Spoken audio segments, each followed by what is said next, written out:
జనవరి 10వ తేదీన ప్రపంచ నవ్వుల దినోత్సవం శుభాకాంక్షలతో.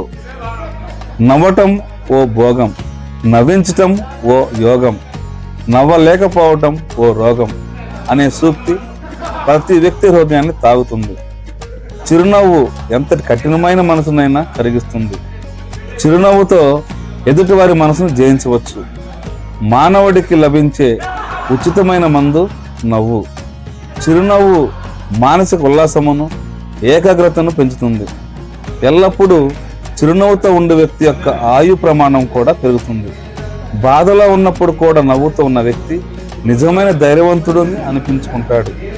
సమస్యలను కూడా సులువుగా ఎదుర్కోగలడు. అందరూ నవ్వండి, నవ్వించండి, ఆరోగ్యంగా చిరకాలం జీవించండి. మీ మాస్టర్ తాళూరి అశోక్.